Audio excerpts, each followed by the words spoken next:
Praise the lord. Moses ఉపవాస 40 రోజులు ధ్యానములలో ప్రతిదినము బైబిల్ మిషన్ వ్యవస్థాపకులు ఫాదర్ ఎం దేవదాసయ్య గారు వివరించిన నిర్గమకాండం యొక్క మర్మములను విందాం. ఈ పాఠం వీడియోని క్రింద డిస్క్రిప్షన్తో లింక్తో ఇవ్వబడింది.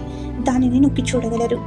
ఇజ్రాయేలును దాసత్వం నుంచి విమోచించిన యెహోవా దేవుని యొక్క అద్భుతములు, వాగ్దానములు నెరవేరిన విధానములను విందాం. ఈ ధ్యానములలో ఈ రోజు 21వ రోజు కావున నిర్గమకాండం 21వ అధ్యాయం తప్పక చదవండి. ఆ విధంగా 40 అధ్యాయాలను పూర్తి చేయండి. అద్భుతమైన కార్యములు పొందండి. జూలై 21వ తేదీ 2026 మంగళవారం కొరకు ఏర్పాటు చేయబడిన ఈ రోజు దేవుని వాక్య వాగ్దానం. గల్తీయులకు రాసిన పత్రిక 6వ అధ్యాయము 9వ వచనం. మనము మేలు చేయుటయందు విసుకకయందుము, మనము అలేయక మేలు చేసితమేనే తగిన కాలమందు పంట కోతుము. ఆమేన్. ప్రియమైన దేవుని జనాంగమా, యేసుక్రీస్తు ప్రభువు ప్రేమలో కొనసాగుతున్న మనము ఎంతో ధన్యులము. ఆయనను నమ్ముకొనుట ద్వారా మనకు ఎంతో మేలు కలుగుచున్నది. ఏ కొదువ చేయక సమృద్ధి అయిన ఆశీర్వాదములు కుమ్మరిస్తున్న ఆయన జీవ మార్గంలో పయనించే మనము ఇతరుల ఎడల కూడా దేవుని ప్రేమను కనబరిచే వారముగా ఉండాలని యేసుక్రీస్తు ప్రభువు తన ఇచ్చిన ఆజ్ఞల ద్వారా తెలియచెప్తున్నాడు. అవసరతలు ఉన్నవారికి ఇతరులకు మేలు చేయుటకు అలయక వెనుదీయక చేసినట్లయితే మనకు ఎప్పుడు ఏది అవసరమో అట్టి తగిన కాలమందు తన కృపా కటాక్షములను మన ఎడల కుమ్మరించి మన ఆశలను ఫలింపచేసి విస్తారమైన పంట కోసుకునే ధన్యతలతో మెండుగా పొందగల శక్తిని దయచేయువాడై ఉన్నాడు. కావున ఈరోజు వాక్య వాగ్దానం ద్వారా ఆశీర్వాదాలు పొందుచున్న మనపై నిండారుగా యేసుక్రీస్తు ప్రభు సమృద్ధమైన మేలులతో నింపునుగాక. ఆమేన్. మంగళవారం విజ్ఞాపన ప్రార్థన.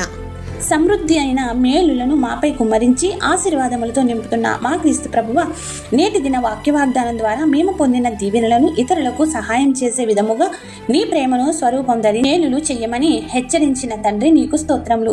ఇట్టి మేలులు చేయుటయందు విసుగక నీ జీవ మార్గంలో పయనించి నీ యందు భయభక్తులు కలిగి కావలసిన వారికి ఉపకారములు చేయగల శక్తిని మా ఎల్లరికూ అనుగ్రహించుము.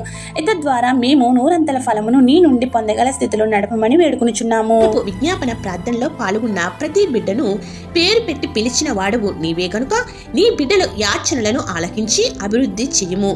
విస్తారమైన దీవెనలు కుమ్మరించుము. కొందరు వ్యక్తిగత ప్రార్థనల కోసం విజ్ఞాపనము చేసి ఉండగా వారి ప్రార్థనలను మీ ఎదుట మొరపెట్టుచున్నాము గనుక నీవే వారందరిని యొక్క మానవులను ఆలకించి ఆశీర్వదించి వర్ధిల్ల చెయ్యము. నీవిచ్చిన వాగ్దానములను ప్రతిరోజు వింటున్న నీ ప్రియ బిడ్డలు నీ నామమున శుభములు చెప్పుచున్నారు. కావున వారందరినీ నిండుగా మెండుగా దీవెనల వర్షం కుమ్మరించుము. ఎవరైతే ఈ రోజున పుట్టినరోజులు, వివాహ దినోత్సవాలు, శుభకార్యములు చేసుకుంటున్నారో వారందరికీ నూరంతలుగా ఆశీర్వాదాలు కుమ్మరించి దీర్ఘాయుష్తో నింపుము. ఎవరైతే ప్రియులను కోల్పోయి నిరాదరణలో ఉన్నారో వారికి ఆదరణ దయచేయము. దుఃఖములోనూ, విచారంలోనూ, ఆపదలోనూ, అప్పుల్లోనూ ఉన్న బిడ్డలందరినీ కూడా ప్రభు నీవే శాంతి చేకూర్చి ధైర్యమిచ్చి బలపరిచి చేయి పట్టుకుని పైకి లేపుము. ఏది మరిచితమో ఏది విడిచితమో ఎరిగిన మా తండ్రి అవన్నీ నీవే వర్ధిలింపచేయము. ఈ రోజున నీవు ఇచ్చిన వాగ్దానం కోసం వందనములు చెల్లిస్తూ ఇట్టి రీతిగా నిరంతరము నీ సన్నిధిలో ఆనందగానములతో కీర్తించగలిగే భాగ్యములను దయచేయమని తండ్రి, కుమార, పరిశుద్ధాత్మ త్రియేక దేవుని దీవెనలు మేలు చేయుటయందు వెనుదీయక జీవితంలో తగిన కాలమందు నిండారుగా పంటను కోసుకునే ధన్యతలను మన ఎల్లరికూ అనుగ్రహించునుగాక. ఆమేన్. ఇట్లా దేవుని స్వార్థ పరిచర్యలో మీ సహోదరి. ఆమేన్. God bless you. అందరికీ మరణాత. సియోను పాటలు సంతోషముగా పాడుచు సియోను వెళ్ళుదము. లోకాన శాశ్వతానందమేమియు లేదని చెప్పెను ప్రియుడేసు. లోకాన శాశ్వతానందమేమియు లేదని చెప్పెను ప్రియుడేసు. పొందవలేని లోకమునందు కొంతకాలమెన్నో శ్రమలు. పొందవలేని లోకమునందు కొంతకాలమెన్నో శ్రమలు.